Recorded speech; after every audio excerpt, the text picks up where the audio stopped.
স্বাগতম।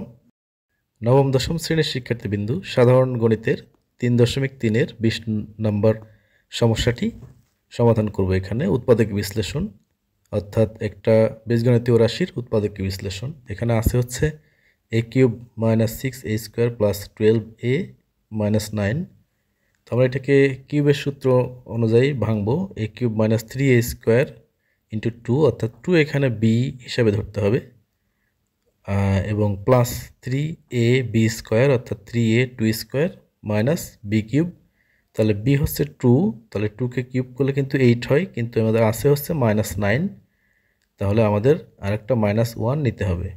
তাহলে এখান থেকে এই পর্যন্ত এতটুকু কিন্তু আমাদের সূত্র হচ্ছে a - b³ অর্থাৎ a - 2³ আর এখানে 1 রয়েছে, তাহলে a³ - b³ উৎপাদকের সূত্র আমরা এখানে অ্যাপ্লাই করতে পারবো।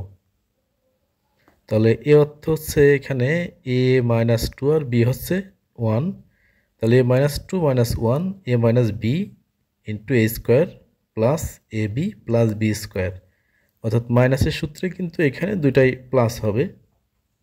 তো পরের লাইনে আমরা a - 3, এখানে কিন্তু a - b² এর সূত্র হবে a² -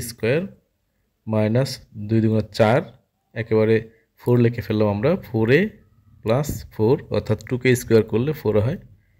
এখন এটা গুণ করলে 1 দিয়ে a - 2 + 1, তাহলে a - 3 a² মাইনাস এখানে কিন্তু 4a থেকে 1a বিয়োগ করলে অর্থাৎ 4টা মাইনাসের 4a আছে আর হচ্ছে প্লাস a আছে, তাহলে -3a, আর এখানে 4 5 থেকে 2 গেলে 3 + 3, অর্থাৎ এটা আমাদের অ্যান্সার। ধন্যবাদ।